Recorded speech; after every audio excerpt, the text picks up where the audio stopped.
خلک دې ته مجبوره کړي دي چې هر یو سفید پوشه کس هر یو کس دا سوچ کوي چې دا 2 وخت روپۍ د خپل بچو له څنګه را پیدا کوم. نن هغه حکومت چې چا ډېرې دعوې کړې وې د هغوی په حکومت کې ګراني 12.5% ته ورسېده. د پیسې قدر چې دی 15% کم شو. هغه حکومت چې د 1 کروڑ نوکرو وعده کړې وه د هغوی په دې 15 میاشتو حکومت کې 10 لکه خلک بې روزګاره شو. هغه حکومت چې چا وی چې موږ به داسې سټریټیک طریقې سره روانو د کرپشن خاتمه به وشي او بس دا ملک به د ترقۍ په لار روان شي. د هغوی په 15 میاشتو حکومت کې 40 لکه خلک چې دی هغه د غربت د ګیرې نه لاندې لاړل. نن یو طرف ته د دې حکومت پالیسۍ او نااهلۍ دي او بل خوا ته د دې حکومت وزیرانو یو عجیبه دنیا کې ناست دي.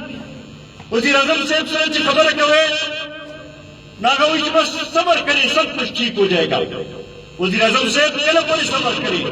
دا خلک چې دی خودکشو ته مجبوره شوي دي. دا خلک خو په دې باندې نه پوهېږي چې موږ به څنګه دا وخت تېروو. کله پورې به صبر کوي ته وښایه ځکه چې موږ ته خو څه نه ښکاري د دې انجام. بیا دغه شانتې وزیران صاحبانې هغه د خزانې وزیر چې دوی د IMF ته راوستلو دلته کې کېنولو وایي چې دوی به معاملات ټول ټیک کړي. هغه پته نشته په کومې دنیا کې اوسي ځکه چې دې تپوس وکړې نو وایي چې یاره ټماټر په 19 روپۍ کیلو میلاویږي. هغه وفاقي وزیرانو باندې به موږ څه وکړو؟ د هغوی نه به څه تمه لرو چې د خلکو مسایل به حل کړي چې وایي چې یاره 15 روپۍ کیلو مټر میلاویږي. هغه وزیرانو نه به موږ څه تمه لرو چې ورته ووایي چې ګراني ده نو وایي چې یاره 2 روپو په ځای 1 روپۍ استعمال کړئ. هغه وزیرانو نه به موږ څه تمه لرو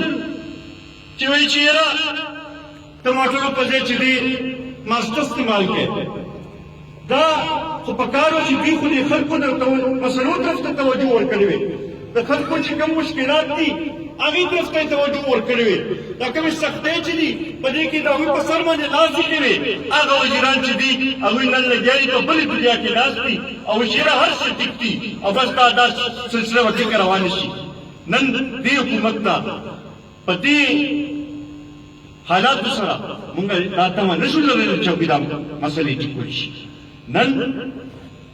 هغه حکومت چې دوی وایي چې موږ په هر څه تیار یو، موږ په هر څه پوهېږو، موږ سره هره پالیسي تیاره ده. زما خیال په دې تېر شوي 10-15 ورځو کې تاسو ولیدل چې په کوم طریقې سره د دې ملک یو اهم ادارې د هغې د سربراہ د نوټیفیکیشن چې دی چې هغه په 15 ورځو کې په 3 میاشتو کې دوی صحیح نوټیفیکیشن ونه کړی شو. بار بار عدالت ته مخامخ شو او عدالت ته به یې غلط نوټیفیکیشن مخامخ کو. زما خیال دی چې دومره تضلیل چې دی د یو حکومت هم نه شوی. هغه عدالت هغه سپریم کورټ چې هغه دوی چې دا موږ سره ولاړ دی هغه هم دې ته مجبور شو چې ویې چې یاره دې نه نااهله حکومت موږ چاته نه دی کتلی.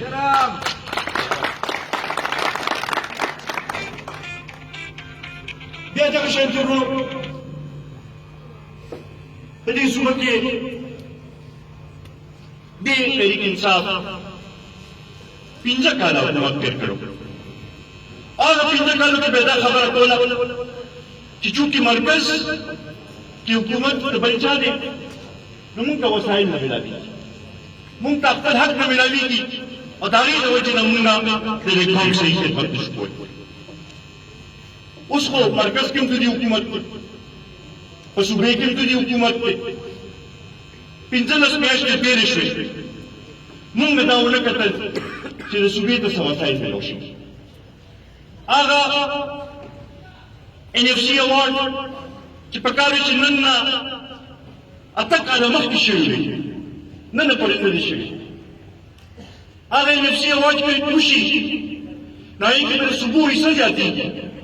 او خصوصا پکې زموږ د خیبر پښتونخوا حصه به زیاتېږي هغه باندې بالکل دې غلي ناست دي هم صوبایي حکومت چې دی هغه د مرکز نه تپوس نشي کولی او هم د مرکزي حکومت چې دی هغې دې طرف ته توجه نشته د بجلۍ په حوالې سره که موږ وګورو چې د صوبې کومه پیسې مرکز ته جوړېږي هغه موږ ته نه میلاوېږي د بجلۍ هغه لحاظ سره پوره پیداوار موږ ته نه میلاوېږي لوډ شیډینګ چې دی زما خیال ټولو کې زیات زموږ په صوبې کې کېږي او که وګورئ نو ټولو کې زیاته بجلي موږ نه ده دې صوبې نه پیدا کړو په دې حوالو سره که موږ وګورو نو دا حکومت مکمل طور باندې ناکامه شوي دي او همدغه وجه ده چې نن د اپوزیشن دې خبرې ته مجبور شوي دي چې میدان ته راوځي سړکونو ته راوځي او دا وایي چې یاره دا حکومت دا سلیکټډ حکومت چې مخکې لومړنی رد د موږ ته منظور نه و هغې د ناهیلۍ موږ ته ثابته کړه چې دا د خلکو ترجماني نشي کولی دا د خلکو مسایل نشي حل کولی نو دې ته نور دا حق نشته چې دغه کینی همدې اواز سره دا اپوزیشن سره قومي وطن پارټي وروتلې ده چې موږ هغې په یو پارام نه کېنو څو پورې چې دا ناهیله خلک هم چې دی کورونو ته کېږي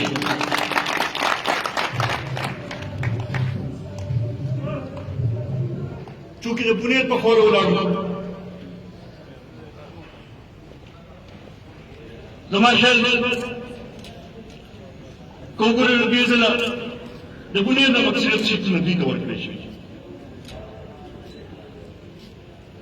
خو موږ ونه کتل چې د بنیر طرف ته هم توجه ورکړی شوی ما نه مخکې پرې رحمان نورو صاحب د ملکن ډیویژن باندې خبره وکړه بلکل ملکن ډیویژن ته هم توجه نه ورکړی شوی خو بیا خصوصا بنیر ته بلکل توجه نه ورکړی شوی هغه د ماربل سیټي هغه وادي هغه دلته کې چې دی د سی پیک سره دا بنیر چې دی چې تړل د سیاحت په حوالې سره چې دلته کې ډېر لوی موقع جوړېدی شي هغې هم هغه لحاظ سره څه دغه نشته توجه نشته نه څه پالیسي موجود ده بیا د دې ځای د انفراسټرکچر د سړکونو د سکولونو د هسپتالونو چې کوم حال دی هغه هم تاسو ته معلوم دی چونکې د دې ځای ماربل چې دی یو ډېر لوی د آمدن ذریعه ده خو د هغې سره تړلې د دې چې ماحول هم دی او که تاسو وګورئ دې خوړونو کې چې دا کوم طریقې سره دا ګند بهیږي او د هغې مضر اثرات چې دی په خلکو باندې کېږي د هغې سره د دې چې د خلکو په بیمارو کې اضافه شوې ده هغې طرف ته توجه نه ورکړی شوې نن دوی خو وایي چې د ملکن ډیویژن نه وزیر اعلی دی خو زما خیال دی هغه صرف هلته کې د خپلې کرسۍ دغه ساتلو لپاره څوکۍ د هغې لپاره هلته کې موجود دی د خلکو د مسایلو د حل لپاره توجه نشته دا موږ د بنیر خلکو ته ویل غواړو چې دې نه مخکې کله موقع راغلې ده که لږه موقع میلو شوې ده او که ډېره موقع میلو شوې ده قومي وطن پارټۍ او جناب آفتاب احمد خان شیرپو صاحب د بنیر طرف ته توجه ورکړې وه د بنیر مسایل حل کولو طرف ته کوشش یې کړی نن موږ تاسو سره بیا دا عهد کوو موږ تاسو سره دا لوس کوو چې د بنیر طرف ته موږ توجه ورکوو به که تاسو موږ له موقع راکړه که تاسو موږ باندې اعتماد وکړو نو انشاءالله دا تاسو تسلي ساتئ چې بنیر به د ترقۍ په لار موږ روانوو به د بنیر مسایل به چې دی هغه به صرف او صرف قومي وطن پارټي به حل کوي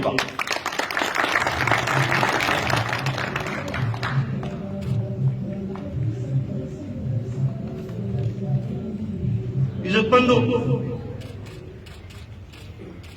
بعضې خلکو بعضې قوتونو دا یو کوشش و چې د دې پښتنو مؤثر اوازونه چې دي د پارلمان مؤثر دي او د هغوی مطلب دا و چې دا خلک چې پارلمان کې نه وي نو چې دوی څه کول غواړي هغه به کوي به د هغوی د انګریزۍ هغه یو محاوره ده they tried to bury us, but they did not know we were seeds. مونږ ورته دا ویل غواړو چې تاسو خپل کوشش وکړو، تاسو خدا کوشش وکړو چې مونږ زمونږ سیاست واخلئ، تاسو خدا کوشش وکړو چې زمونږ आवाज دباو کړئ. خدا تاسو ته نه و پته چې د قومي وطن پارټۍ مشر چې دی ملي رهبر جناب آفتاب احمد خان شیرپو په خلکو سره چې کومه مینه ده او د خلکو د دې صوبې پښتنو چې سره کومه مینه ده نو هغه نه دا سیاست هېڅوک نشي اخیستلی، د هغه نه دا کردار څوک نشي اخیستلی. او موږ ورته دا ویل غواړو څنګه چې تخم په پټي کې چې خور شي نو هغه هر یو دانه چې ده د هغې نه بوټي راخېږي. دغه شانتې به د قومي وطن پارټۍ کارکنان چې دی موږ ته اوس موقع میلو شوې ده چې پارټي ودرو، پارټي منظم کړو. دغه شانتې به موږ دا پارټي به منظم کوو به او دا تخم چې دی دې نه به اونې جوړوو به او دا به ورته ثابتوو به چې د دې صوبې ګوټ ګوټ نه به دا اواز راپاسي به چې د پښتون کام چې څه مسلې دي هغه به قومي وطن پارټي به حل کوي به او د پښتنو لپاره چې دی قومي وطن پارټي به خپل کردار به ادا کوي به. عزتمندو، چونکې دا ورکرز میټینګ دی او تنظیمي دوره ده، نوی تنظیم جوړ شو، هغې باندې به ملګرو له مبارکي ورکړې مو خو چې چونکې دا باقاعده لومړی میټینګ دی نو په هغې کې زه د نوي تنظیم له مبارکي م ورکوم، خو سره دا خواست هم ورته کوم چې دا خالی ذمہواری اخیستل نه دي، خالی عہدې اخیستل نه دي،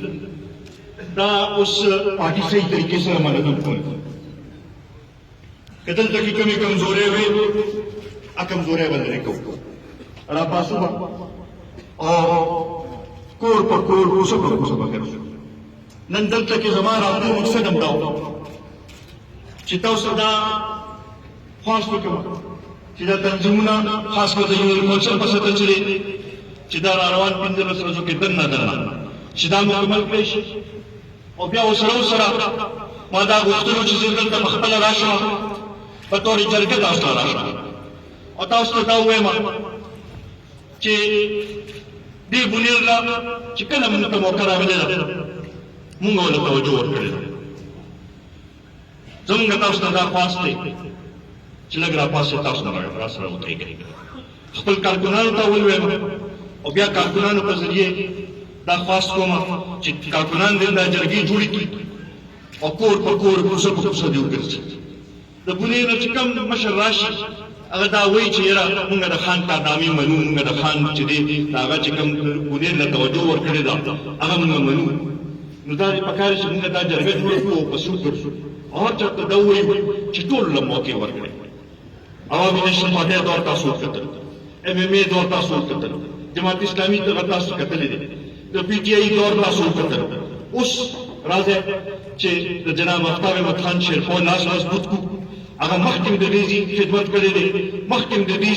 مسلې حل کړې دي، اوس یې لاس مضبوط کړئ. انشاءالله دا تاسو ته تسلي درکوو چې د نورو ضلعو نه زیات تاسو له به توجه راکوو به او ستاسو مسلې به حل کوو به او تاسو یو ځل راپاڅئ او تاسو زموږ راغلئ. ظاهره کې یو ځل بیا د شیر خان او د ضلعې د تنظیم ډېر زیات مشکور یم چې ما له دا موقع راکړه. ستاسو ډېر زیات مشکور یم چې دا کوم طریقې سره زموږ استقبال وکړو، د کوم د مینې اظهار وکړو. دا ستاسو دا استقبال، ستاسو دا مینه به همیشه یاد ساتم. انشاءالله دا تمه لرمه چې اوس په میاشت کې یو دوره ضرور په بنیر کې به کوو به او انشاءالله هغه به کې به شمولیتونو یو سلسله به شروع کېږي به او دا سلسله به موږ مخکې بوځو به او دا به موږ ثابتوو به چې قومي وطن پارټي چې ده هغه د دې خورې اصلي اواز دی. موږ ابوجهل د ګرانۍ خلاف اواز اوچت کړو، بیا چې د اوس په نهم تاریخ باندې د فاتح په حوالې سره مونږه اول پارټیز کانفرنس راغولو لګیو دې پسې بیا د وکیلانو چې د کنونشن وکاو د ځوانانو کنونشن وکاو او بیا به داسې سلسله به روانه وکړو د دې صوبې چې کوم مسایل دي د پښتنو چې کوم مسایل دي د پښتنو د محرومي لرې کولو لپاره چې کوم کوشش دی دا به قومي وطن پارټي به دا دایي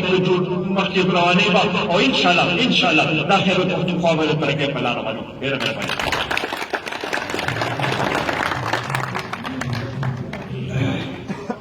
زه د دې له پسه د دې جلسې د دې کنونشن تاسو